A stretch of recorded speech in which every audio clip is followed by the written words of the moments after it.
धीरे से कटिया जमन तकिया बउआ के केस छनब करे सुन ललुआ कानन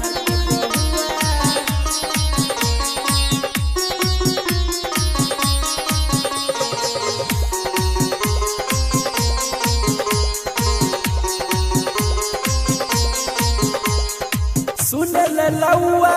कानन बउआ सुन ललुआ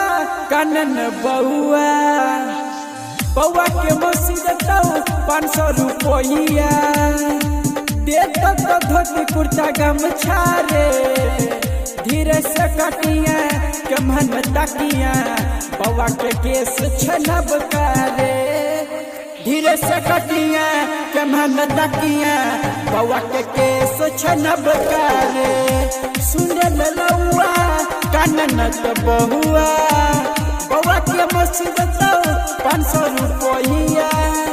देता तो धोती कुर्ता गमछा रे धीरे से कटिया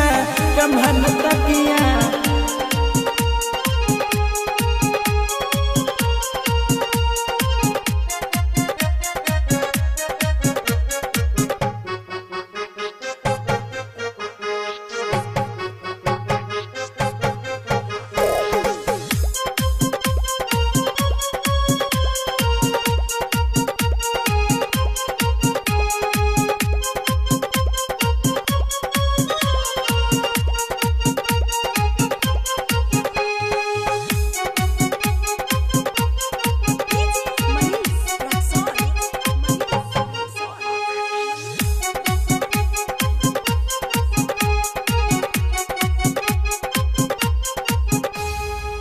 बउआ के केस छेरे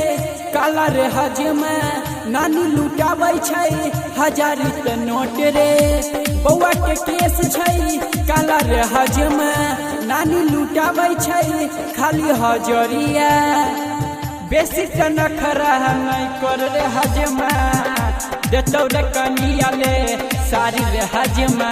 देतौ रे कनिया ले सारी रे हजमा बेसी त नखरा कर नहीं हजमा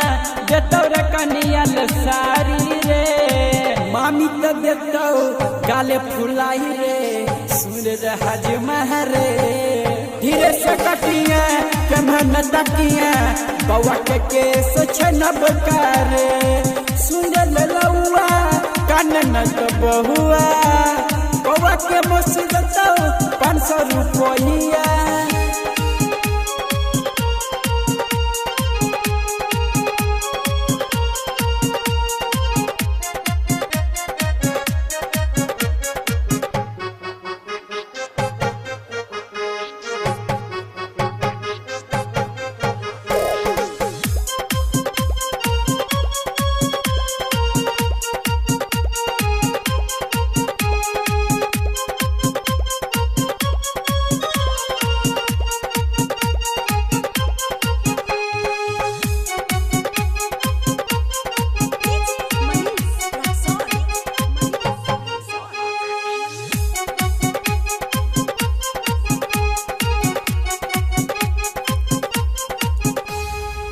राजा के मंडल के मुरन तो छोही रे